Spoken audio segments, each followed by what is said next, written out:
Vamos a tocar distintos temas, lo que es la definición, la clasificación más común, algo de fisiopatología.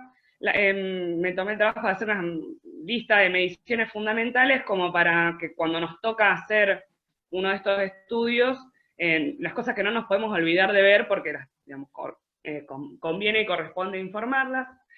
Algo de evaluación mediante etiológicamente y dos palabras de cierre percutáneo en ostium secundum. Bien.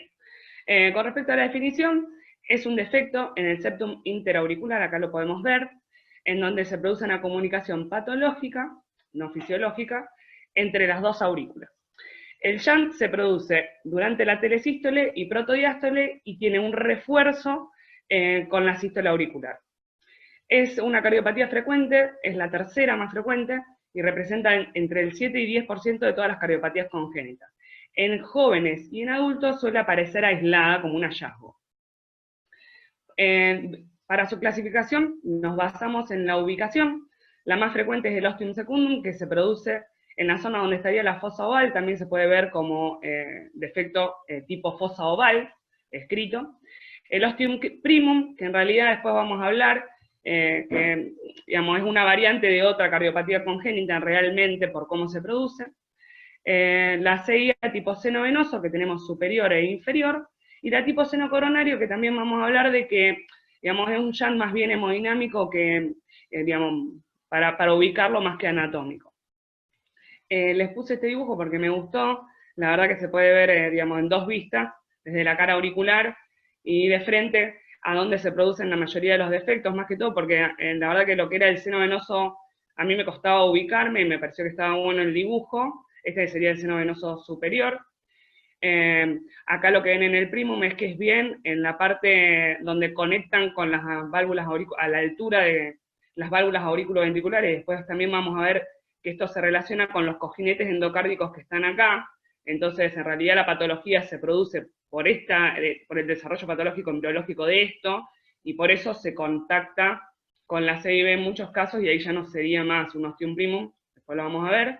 Y bueno, y el secundum, que con lo que tocó Caro, un poco nosotros ya habíamos visto lo que era el foramen oval permeable, pero acá esto ya no sería, digamos, producto de algo fisiológico, sino ya patológico con falta del desarrollo. Bien. Con respecto a la fisiopatología, lo que tenemos que entender es que hay un cortocircuito que se produce primero de izquierda a derecha. ¿Por qué izquierda a derecha? Por el tema de las presiones y los gradientes. Entonces va de una cámara de mayor presión hacia una de menos presión. Cuando se produce esto, se sobrecargan las cavidades derechas y se produce un hiperflujo pulmonar, que va a generar dos cosas. La sobrecarga de cavidades derechas y su aumento en volumen, tanto de la aurícula como del ventrículo, va a predisponer a que se generen arritmias, sobre todo supraventriculares, y el hiperflujo pulmonar va a generar una agresión constante al endotelio que eventualmente puede desencadenar una hipertensión pulmonar. A su vez, esta comunicación permite que se generen embolias paradojales que pueden ser de distinto tipo de acuerdo a lo que el paciente esté sometido, por ejemplo, en una internación, una embolia gaseosa por náusea. Bien. En adultos suele ser un hallazgo y solamente el 5% genera síndrome de Eisenmenger. Pero la presentación va a estar determinada por el tamaño y la ubicación del defecto. Digamos, las CIA que son más pequeñas van a generar menos repercusión hemodinámica. El tiempo de evolución, cuántos años hace que tiene la patología, cuáles son las lesiones asociadas, y esto tiene que ver con el desarrollo embriológico en los distintos tipos de CIA, cuál es la complacencia del ventrículo izquierdo y derecho, que ahora vamos a hablar de eso, y las contribuciones de la presión en la aurícula izquierda y derecha. ¿Qué sucede? Nosotros tenemos este shunt que, digamos, se produce de izquierda a derecha. Cuanto menos complacencia tenga el ventrículo izquierdo, ya sea por hipertensión, isquemia, enfermedad valvular o la misma edad, más va a aumentar la presión en la aurícula izquierda y más shunt de izquierda a derecha se va a producir. Ahora, cuando empezamos a evolucionar y quizás el ventrículo derecho empieza a aumentar la presión, va a aumentar consecuentemente la presión en la aurícula derecha, y esto va a generar que el shunt de izquierda a derecha se disminuya y puede hasta incluso revertir. ¿En qué casos disminuye la complacencia del ventrículo derecho? En hipertensión pulmonar y enfermedad valvular derecha, predominantemente. ¿Cuáles son las mediciones fundamentales que nos tenemos que acordar cuando nos toca hacer un eco de este tipo? tenemos que informar cuál es la ubicación, digamos, tenemos que ver si es un ostium primum, un ostium secundum, un seno venoso, y en cada uno de estos vamos a tener que buscar defectos asociados. Tenemos que informar la dirección del shunt, si es de izquierda a derecha o viceversa. Tenemos que mencionar cuál es el tamaño y la anatomía de la comunicación, porque como vamos a ver, hay algunos que pueden estar multifenestrados, y hay que también informar el tamaño de cada una de esas fenestraciones que encontramos. Tenemos que ver el tamaño y función del corazón derecho, porque esto va a tener, digamos, implicancia en el pronóstico y en el tipo de tratamiento que le podamos ofrecer al paciente. Y acá puse que también hay que medir lo que es la arteria pulmonar. Tenemos que ver qué presión pulmonar maneja el paciente, porque si supera el 50% de la presión sistémica, tenemos que confirmarlo por métodos invasivos, porque debemos ser muy precisos a la hora de indicar el cierre, y por sobre 2/3 de la presión sistémica no se puede. Tenemos que ver el tamaño y función del ventrículo izquierdo, porque cuando nosotros cerramos este shunt, lo que se va a producir es una sobrecarga de volumen que el ventrículo izquierdo puede no tolerar. Entonces, pues, podemos terminar descompensando al paciente luego del cierre. Y por último, tenemos que ver qué otros defectos congénitos adquiridos podemos encontrar en función a la ubicación del shunt, que es lo que vamos a buscar. Bien, entonces, comenzando con la CIA de tipo ostium secundum, que es la más frecuente, se produce en la región de la zona oval, como ya habíamos visto, es más frecuente en mujeres, y acá, por ejemplo, tenemos una vista de un trazo esofágico de 3D, en donde podemos ver que hay CIA que son pequeñas, otras más grandes, pueden cambiar de forma, redondeadas u ovales.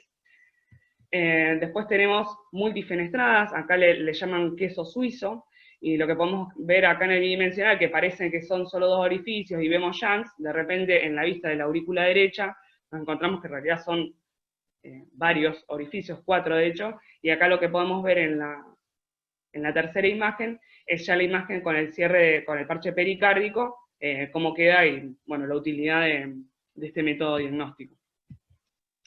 Esta es otra imagen de también digamos, 2 orificios de CIA, también ostium secundum, y lo que muestran es la correlación que hay entre el 3D y la anatomía verdadera, que realmente es, digamos, es muy fidedigno lo que se ve con esta metodología. De vuelta también, esto es una vista desde la aurícula derecha. Entonces, ¿cuál es el problema, digamos, a qué nos enfrentamos cuando hacemos un ETE en la CIA tipo ostium secundum? Que nosotros tenemos que describir mediante vistas uniplanares una estructura que es tridimensional. Entonces, primero tenemos que entender qué es lo que, digamos, cuáles son los bordes que vamos a describir, porque los tenemos que medir para ver si esto después va a ser factible de cerrar con cierre percutáneo de acuerdo a las exigencias que después les voy a mostrar. Entonces, en principio, lo que hay que entender es que hay bordes que son posteriores, de este lado, bordes que son anteriores, bordes que son superiores y bordes que son inferiores. En esta clasificación también lo llaman de acuerdo a la estructura con la cual están adyacentes. Entonces, vamos a empezar con este borde que es de la vena pulmonar superior derecha, que hablando con Diego él me decía que a veces es muy difícil distinguirlo de lo que es el borde posterior, entonces generalmente se informa como único, corregime Diego si me equivoco, pero bueno, acá en esta clasificación lo ponían aparte, y desde un 4 cámaras medio esofágico, nosotros la maniobra para poder ver este borde sería retirar la sonda hacia esófago alto, porque estamos en la parte superior, y girar hacia la derecha, porque estamos buscando una estructura que es derecha. Entonces acá lo que veríamos es desde con esa maniobra en el esófago alto, 4 cámaras, girando como las agujas del reloj, nos encontraríamos con este borde, que en este caso sería suficiente, porque es más de 5 milímetros para poder informarlo en caso de un implante de un dispositivo. En el borde posterior, este es más fácil, porque directamente nosotros cuando entramos a un 4 cámaras medio esofágico nos lo vamos a encontrar, este es un 2x1, porque nos encontramos el posterior de un lado, que acá lo pueden ver, que este borde también es suficiente, y nos vamos a encontrar el borde anterior o mitral del otro. Entonces, en una misma vista ya podemos ver 2 de los bordes, 2 de los otros bordes. El borde aórtico, que es antero-superior, la aorta es una estructura anterior y estaría arriba de lo que es la mitral, en un eje corto, desde el mesoesófago, podemos encontrar este borde, que es el único que podría estar ausente y aún así podríamos implantarlo, ausente o hipoplásico. Entonces acá tenemos un ejemplo en el cual el borde está presente y lo miden, y en otro en donde el borde no está presente y bueno, habría que informarlo como tal. Después tenemos desde la vista medio esofágica bicava, también otro 2x1 que tenemos en el superior, el borde posterior superior, que es adyacente a la vena cava superior, y el inferior de la misma manera. Siempre recordar que el superior está en lo que a nosotros nos parecería que es como abajo, y el inferior al revés, digamos, como que contraintuitivo. De vuelta, también tendríamos que medir estos dos bordes.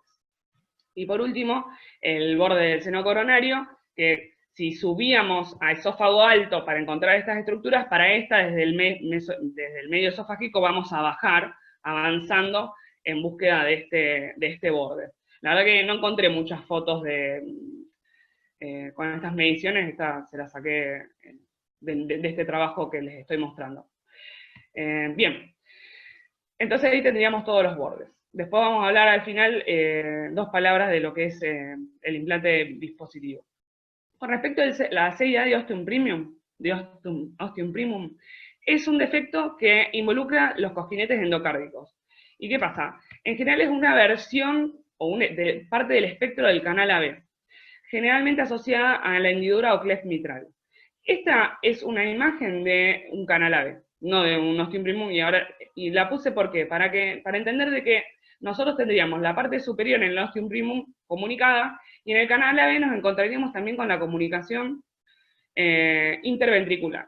Para que nosotros hablemos de Ostium Primum no tiene que estar esta comunicación, pero digamos, para entender de dónde viene esta patología, si el cojinete endocárdico está acá, bueno, altera de este lado y de este otro. Entonces tenemos que digamos, realmente evaluar que no haya ninguna comunicación para poder llamarlo de esta manera. El canal AB tiene trastornos valvulares, pero el Ostium Primum también. Generalmente tiene alterada tanto la válvula mitral como la válvula tricuspidia, por lo menos la morfología. Entonces, debemos buscar esos defectos interventriculares para realmente ver a qué nos enfrentamos, y debemos evaluar la anatomía valvular. Yo ahora les voy a mostrar un video de una válvula mitral tipo cleft, como para que se entienda, y bueno, distinguirla de lo que sería una válvula B única. Entonces acá lo que podemos ver es una comunicación tipo Ostium Primum, en donde ven que la comunicación está bien cercana a las válvulas AB, en la parte sería inferior del septum interauricular. Entonces acá lo que se puede ver es cómo está tironeada, como que parece que es trivalva la mitral en vez de ser bivalva. Esa sería una forma de poder distinguirlo, digamos, que es esto lo que se le llama cleft mitral. Y lo que explicaban es que esto tiene que ver con los tendones y cómo está tironeada la válvula. Y me pareció muy útil este esquema en donde muestran, esto es un esquema sacado en realidad de un cierre de un canal AB, pero para ver cómo es visto desde arriba, la válvula con cleft mitral, lo que hacen es cerrarla. Entonces ahí se entiende por qué cuando ellos le hablan de que tiene 3 valvas, a qué le llaman esa hendidura. Entonces ellos la cierran y de esa manera, bueno, empiezan a solucionar el problema. ¿Qué pasa? Con este cierre valvular, esto obliga después, cuando esta seguida se cierra, que siempre va a ser quirúrgica, a revisar toda la válvula mitral, ver que no haya cleft residual, ver que no haya estenosis, porque digamos, el cierre del cleft puede también traer ese problema, o que no genere insuficiencia. Entonces, esas son cosas que hay que tener en cuenta cuando nos encontramos ante una cirugía de este tipo. Otra cosa que ocurre en el Ostium Primum es que con el tiempo, en los pacientes que están operados, se va hipertrofiando el septum basal interventricular. ¿Y qué sucede? Cuando esto se hipertrofia, se tuneliza y genera una estenosis subaórtica que le llaman evolutiva porque precisamente requiere tiempo para que se produzca. Entonces, en pacientes que quizás tienen el antecedente de tener una corrección de CIA Ostium Primum, esto es algo también que nos podríamos encontrar. Bien.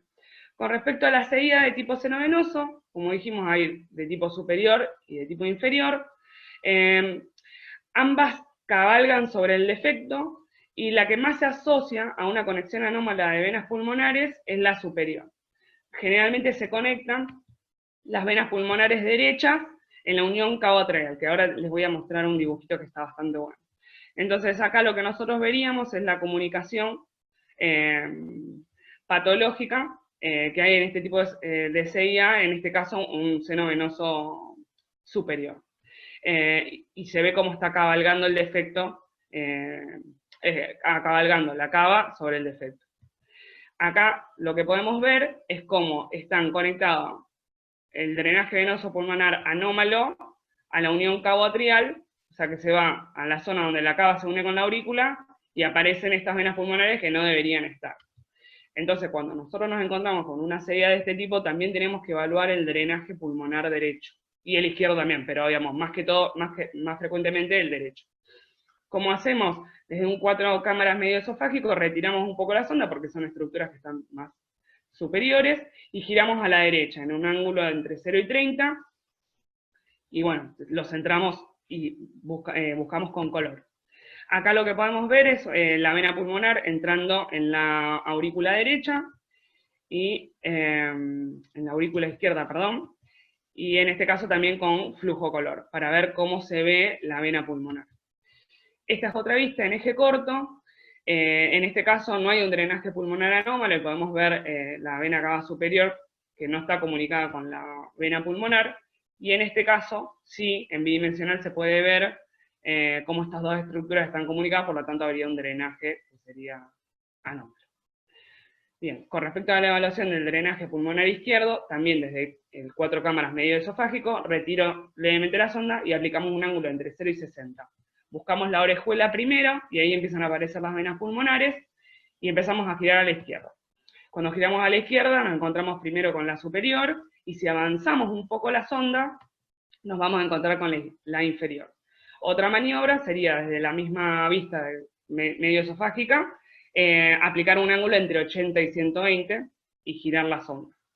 Entonces así evaluaríamos las 4 venas pulmonares.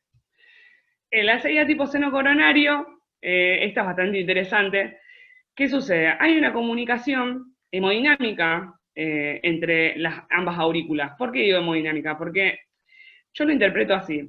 Nosotros tenemos el seno coronario, que está fenestrado, que puede estar completamente destechado o con ventanitas.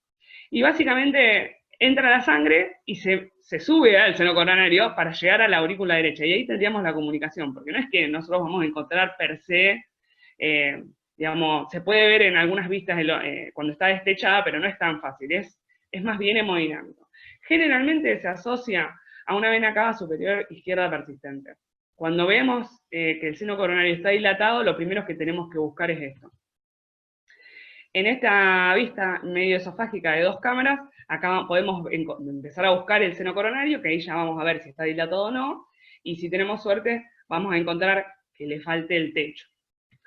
Bien, y otra forma de buscarlo es en el medio esofágico de 4 cámaras, avanzamos la sonda y nos vamos a encontrar el seno coronario, que desemboca en la aurícula derecha. Y acá lo que muestran es que hacen una prueba con sueros, digamos, con burbujas, y pudieron constatar que había una vena cava superior persistente por cómo drenaban las burbujas a través del seno coronario.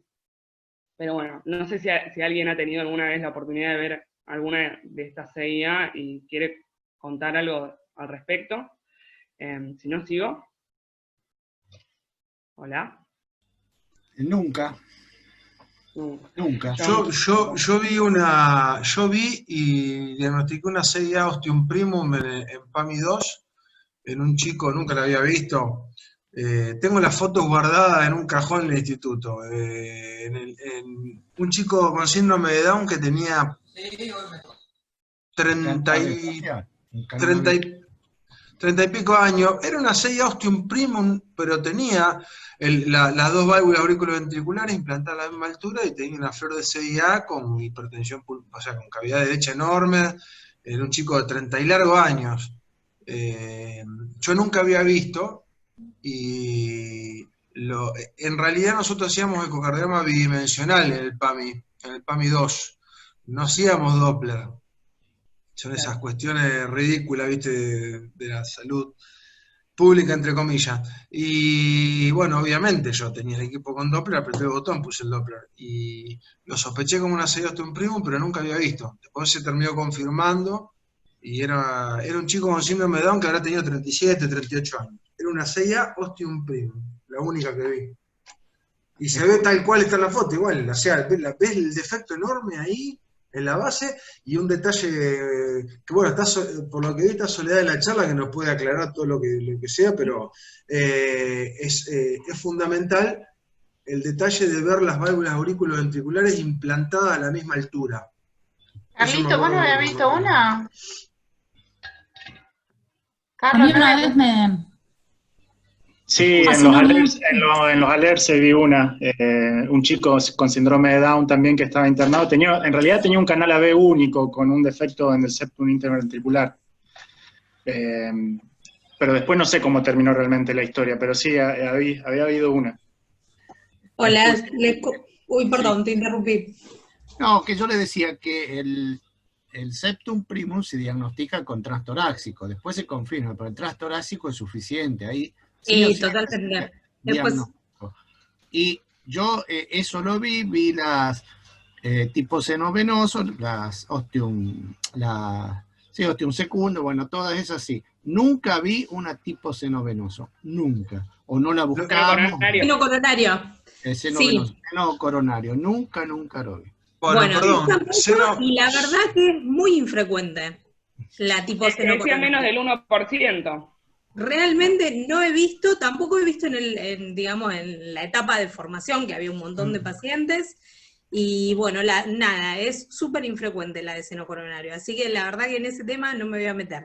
En cuanto a la ostium primum, lo único que les quería comentar, Julia explicó excelente, y que sí se puede ver en pacientes que no son Down, distinto que el canal AB completo, que sería algo patognomónico del paciente Down, la patología en sí de los cojinetes endocárdicos es asociada al síndrome de Down, pero la CIA ostium primum puede verse porque de hecho la vi en una paciente no síndrome de Down, como para tener en cuenta que no sea Down no descarta que pueda tener ese tipo de CIA, que igual, digamos, uno tiene que tener claro que en frecuencia tampoco, digamos, siempre vamos a ir a buscar una ostium secundum, ¿sí? Cuando yo no tengo nada de borde inferior, o sea que veo las válvulas AB, que están generalmente a la misma altura, porque eso implica lo mismo que pasa en el defecto, ¿sí? Y no veo nada de borde, es ostium primum. Puede ser chiquito, o sea, puede ser una CIA muy grande, y que yo tenga un borde inferior a las válvulas AB, bien pequeño, entonces me cueste verle. Lo más frecuente, o sea, tendría que descartar que sea una CIA ostium secundum muy grande y con poco borde inferior. ¿Me explico?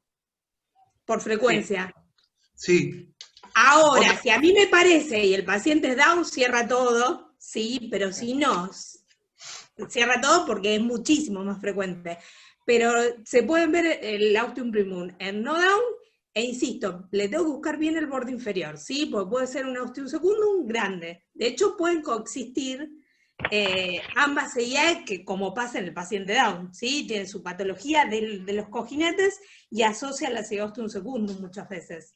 O sea, un ostium secundum que tenga un agujero enorme que llegue casi hasta hacerte desaparecer el borde anterior inferior. Exactamente. No tiene que haber nada de borde para que sea ostium primum.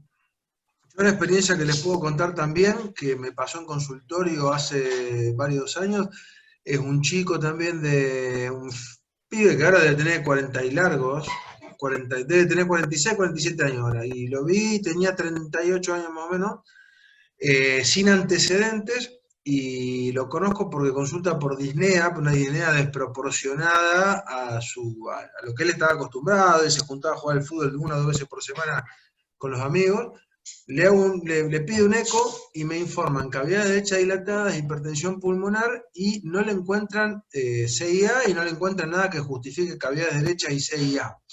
Y por eso decía, la CIA tipo seno venoso. La ansiedad tipo seno venoso, Soledad, no sé, pero confirmámelo vos, pero en general no la vemos por transtorácico esa CIA, se ve, Mira, a veces es difícil hasta verla en el ETE, y se terminó diagnosticando con una resonancia magnética, tenía una CIA tipo seno venoso con drenaje venoso anómalo parcial y terminó operado el pibe.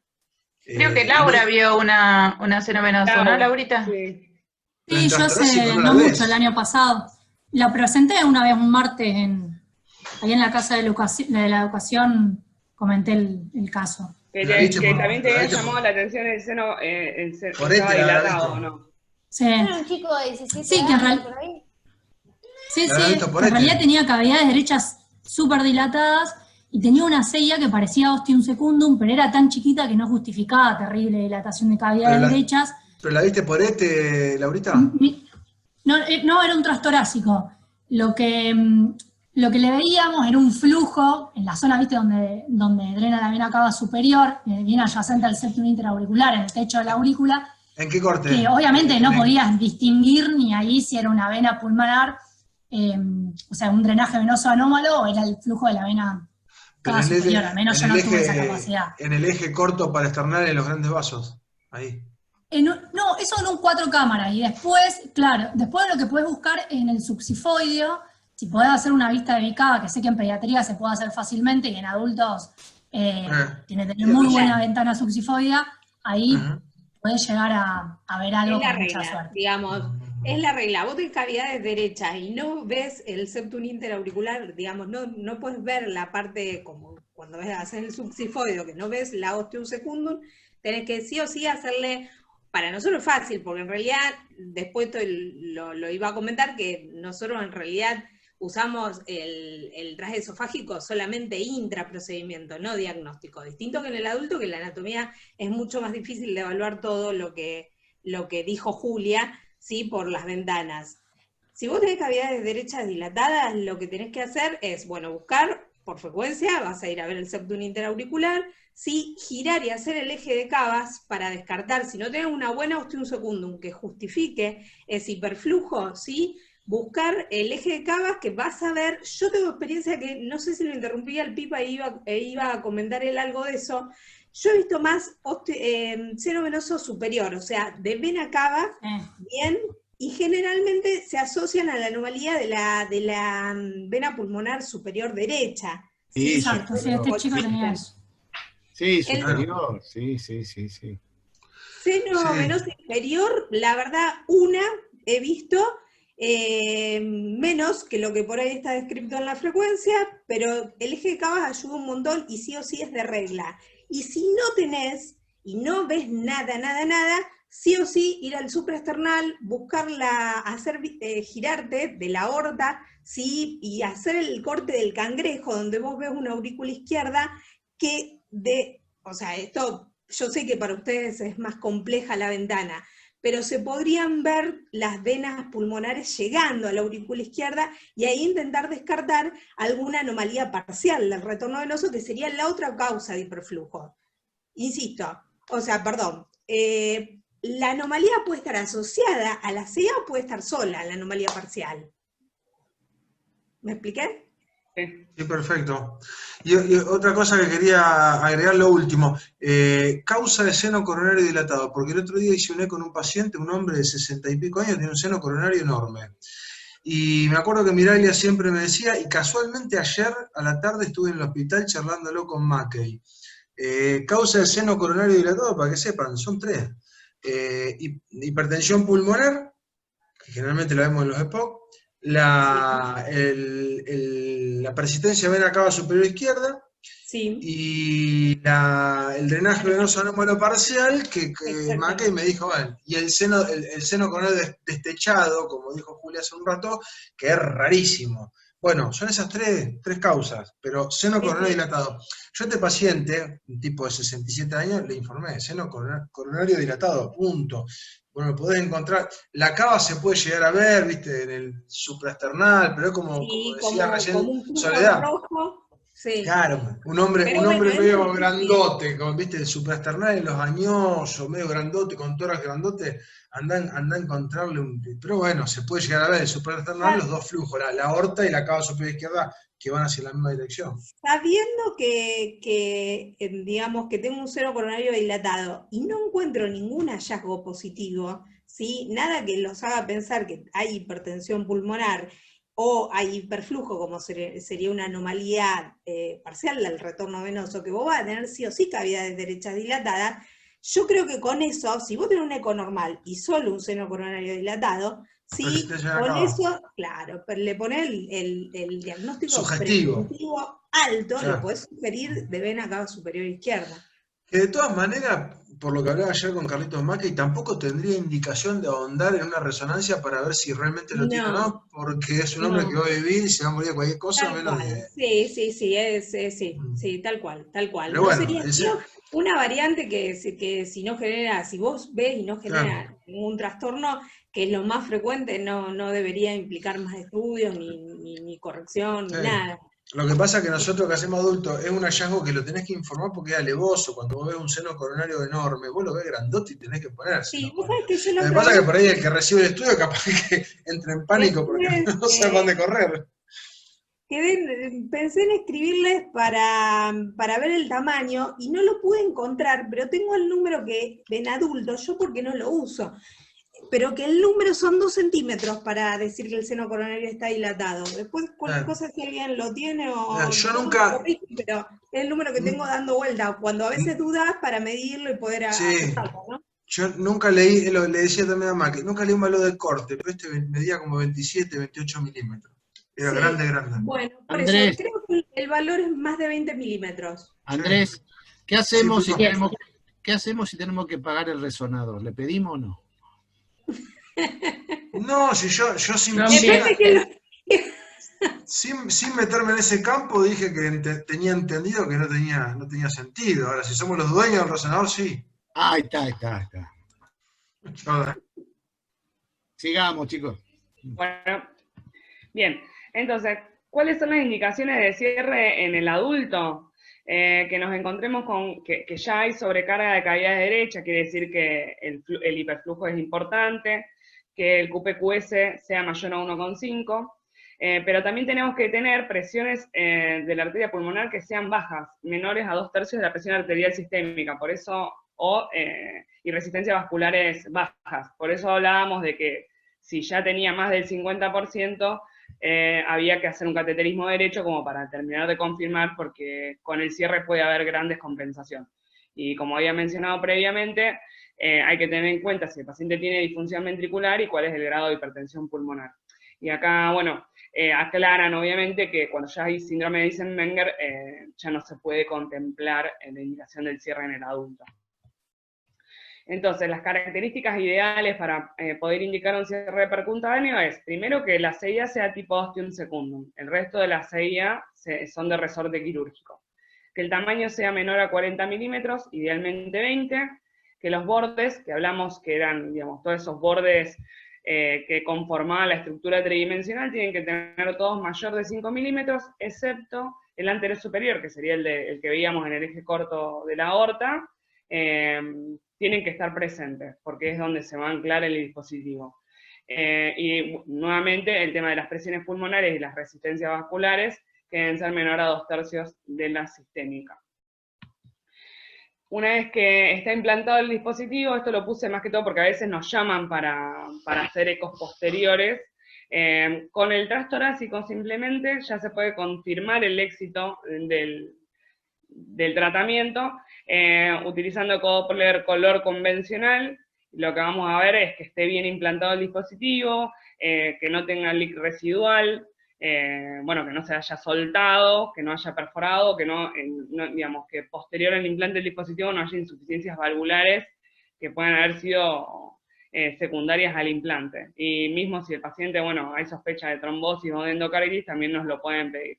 Pero básicamente va a entrar en juego mucho de lo bidimensional y ver cómo está implantado el dispositivo y finalmente poner color como para ver el tema de los flujos. Y bueno, acá después yo les puse toda la bibliografía que utilicé para usarlo, por si a alguien le interesa seguir leyendo. Y bueno, muchas gracias por la atención. Les comento que yo vi un chico una vez, 12 años, que se le desprendió dentro de las 24 horas y tuvieron que operarlo de urgencia. Eso ocurrió, lo vimos. Yo Bueno. tengo un caso de un chico de 5 años que le pasó eso ahí en el hospital. Si quieren, se los muestro. Sí, yo me acuerdo, Seba, que tenía... Sí, si lo tenés. Una vez las vimos, Seba, las imágenes, que estaba el Amplatzer estaba metido en el tracto de salida del bebé. Sí, son Sí, me lindas. acuerdo. Son lindas las imágenes. Si me dan un ratito, trato de buscarlo. Y yo les quiero decir una cosa, que yo el año pasado, bueno, se me ocurrió discutir con Miraglia y obviamente perdí en este tema, pero la indicación de cierre de CIA ostium secundum, yo tenía entendido que era indicación 1A, cerrar con dispositivo, y que no se usaba más la cirugía, y sin embargo, la indicación 1A es el cierre quirúrgico, y el dispositivo también, como una alternativa. Que era un chiquito de 5 años, sí, entre 5 y 8, no me acuerdo ahora. Ese estudio lo hice yo al día siguiente, hice esto que ustedes están viendo, pero en el procedimiento no estuve como ayudante, y cuando nosotros hacíamos, ya visualmente te dabas cuenta que no quedaba lindo por el tamaño. Si ustedes ven el tamaño del dispositivo con respecto a lo que sería el septum, es tremendamente grande. Y ya no se veía lindo por más que hicieran la maniobra de Minnesota, hicieron todo, funcionaba todo fantástico, pero bueno, estos son los resultados. Sí, cuando vos tenés que poner un dispositivo muy grande, tenés, digamos, riesgo de que se te caiga el dispositivo, y si no, a largo plazo tienen más riesgo de erosión cuando tocan las paredes. Igual que pasa en el borde aórtico, ¿sí? Se acepta que el borde aórtico, la verdad, hace unos años, el número que yo tenía que se pedía para el borde aórtico era de 3 milímetros. Después como que se flexibilizó y algunos dijeron, no, bueno, se puede poner sin borde aórtico. La realidad es que todos a la hora de indicarlo tienen miedo, ¿sí? Porque también lo que está descrito en las erosiones, ¿sí? Tardías, es escaso borde aórtico. Así que por lo menos me parece que un borde aórtico de 3 sería también otra condición para que sea más seguro el procedimiento. Sí, pero ya te digo que ya no lo ponen, es un borde que no le dan mucha bola, es lo que yo veo.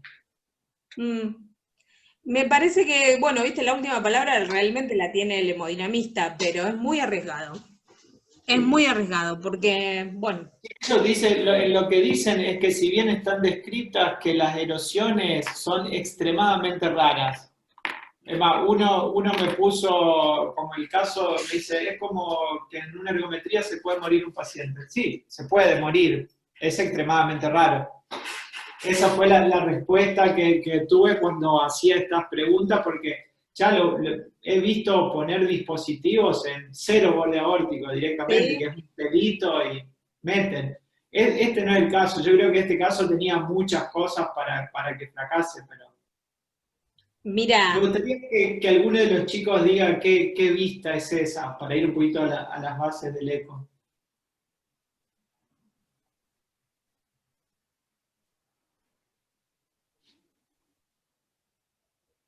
¿Alguno se anima?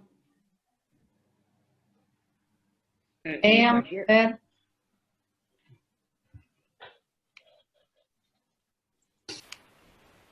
Bueno. ¿Qué ventana es?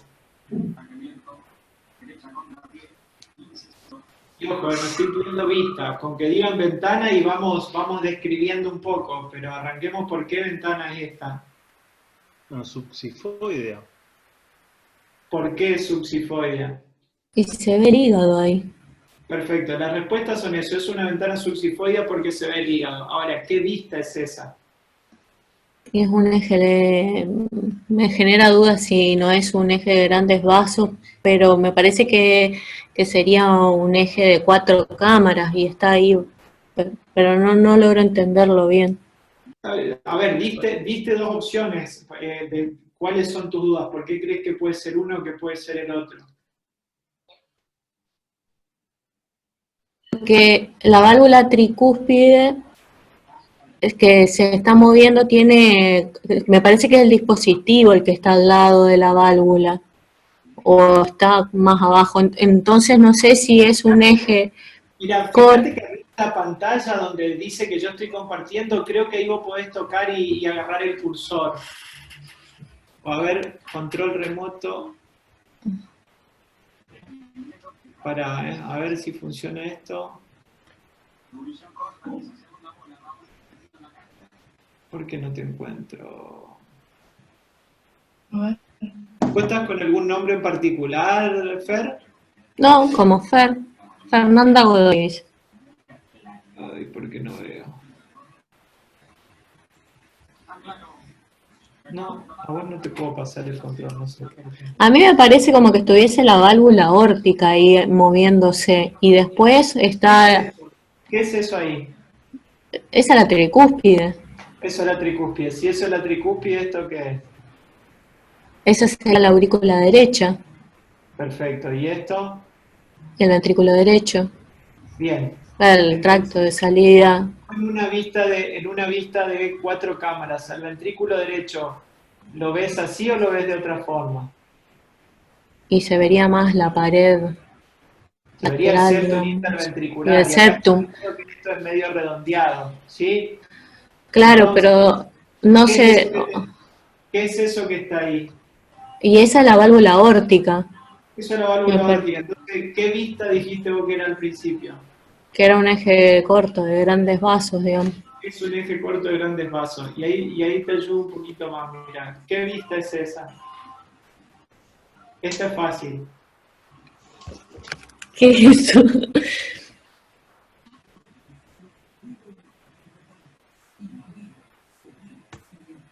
¿Qué estamos viendo ahí? ¿Esa es la pulmonar? Ahí está el dispositivo. Ahí creo que fue Caro que la escuché así medio, pues se escuchó medio bajito. Sí. Esa es la pulmonar. ¿Qué vista es Parece esa? la pulmonar dilatada y la aorta que está ahí en el medio. Vieron que, como dice, uno es preso de sus palabras y dueño de su silencio. Hasta la pulmonar venía bárbaro. ¿Cuál es la aorta? Esa. No sé qué es esa imagen del medio. El dispositivo. Ese es el dispositivo. Lo interesante que tiene esto, al menos para mí. Está en el tracto de salida. Esto es la pulmonar. Fíjense, una pared de la pulmonar, otra pared de la pulmonar. Acá está el Carrefour de la pulmonar y las dos. Eso me quedaba claro, pero no entendía qué era esa imagen del medio. Lo interesante de esto es que, y esto es una explicación que viene para el eco y que sirve para el transesofágico. Nosotros, sí o sí, no nos queda otro camino cuando hacemos imágenes que ubicarnos a partir de imágenes convencionales, ¿sí? Entonces, nosotros acá estamos viendo un eje corto a nivel de los grandes vasos subsifoideos. Por ende, sabemos que esto es la aorta y esto es el tracto de salida. Nosotros ya sabemos que el dispositivo está a la altura del tracto de salida del ventrículo derecho. Eso no lo podemos saber de otra forma que no sea utilizando una vista clásica. Pero ahora que ya tenemos la vista clásica, nosotros podemos poner la imagen de interés, en este caso el dispositivo, en el centro de la pantalla y empezar a girar el transductor para obtener una vista clara del dispositivo. Y yo acá tengo una mejor vista de cómo está impactado en el tracto de salida del ventrículo derecho. ¿Sí? Pero yo esto no lo puedo haber hecho previamente si no me basé en una vista convencional. Esto es muy importante para cuando uno hace también transesofágico, sobre todo si uno quiere valorar, salgo un poquito del tema, pero porque aplica este principio. Si yo quiero valorar una vegetación, por ejemplo, yo no lo puedo hacer a partir de una vista no clásica. Yo tengo que ubicarla en una vista clásica, en un eje largo de aorta, en un 5 cámaras medio esofágico, y una vez que yo ubiqué dónde está esa patología que la quiero ver, Después, para tener más detalle de la patología, puedo centrar la patología y empezar a cambiar los ángulos del transductor. Lo mismo aplica para el transtorácico. Ubico la patología, una vez que estoy claro dónde está anatómicamente ubicado, puedo empezar a girar el transductor para tener más detalles anatómicos de la estructura en sí. Eso se llama mantener la estructura de interés en el centro, es un concepto inglés.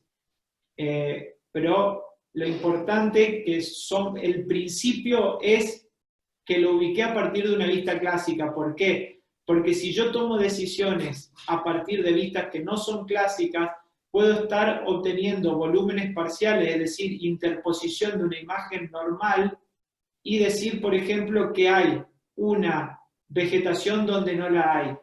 Un ejemplo clásico de eso es cuando uno tiene una vista medio esofágica de 4 cámaras y aparece un poquito la aorta y es una válvula aórtica esclerosada, muchas veces puede haber superposición de una de las valvas que no se ve en ese plano. Y uno dice, acá hay una vegetación y informa una endocarditis, y lo que está haciendo es algo bastante errado. Por eso es importante este concepto.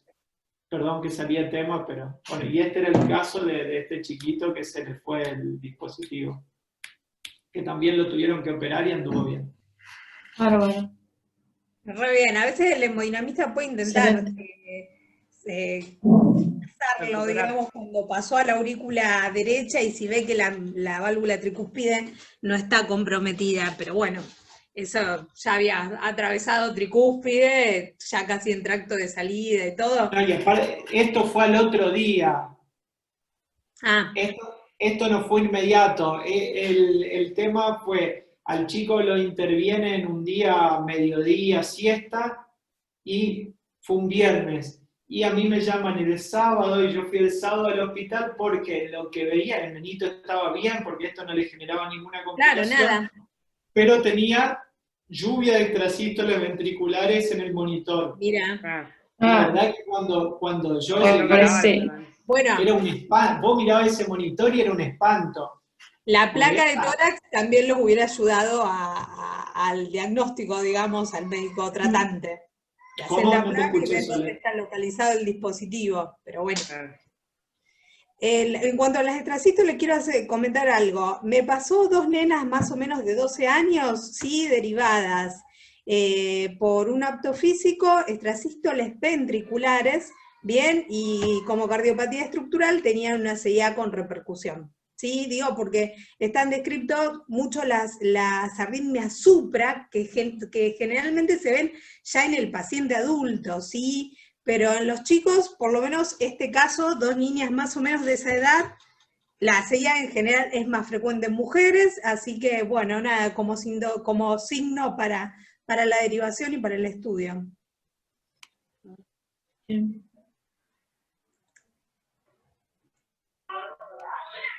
Muy bueno, Juli, muy buena charla. Excelente, Juli. Gracias. Muy lindo, Juli, te felicito. Si quieren, mi punto de vista práctico, porque muchas veces las tenemos que evaluar con ETE a la CIA para cierre, yo lo trato de hacer lo más práctico posible, que es empezar en 0 grados, 4 cámaras, girar hacia la derecha para como llamamos, focalizar en el septum intraauricular, y ahí buscar el diámetro máximo, ahí medir el diámetro máximo y los bordes AB y posterior, de ahí ir a una vista ortogonal, que sería 90 grados, o sea, también rotando hacia la derecha para ver un bicava, buscar el diámetro máximo, medir el diámetro infero-superior, sería ese, medir los bordes, que serían los bordes de vena cava superior e inferior, y de ahí ir a un 45 grados para ver el borde aórtico, y bueno, ver si hay alguna otra anomalía asociada, que serían las venas pulmonares y demás. Pero bueno, ese es mi punto de vista práctico como para enfocar la evaluación de, obviamente, una CIA de ostium secundum, ¿no? Quiero hacer una consulta para Diego, bueno, Seba o Belén, que por ahí han estado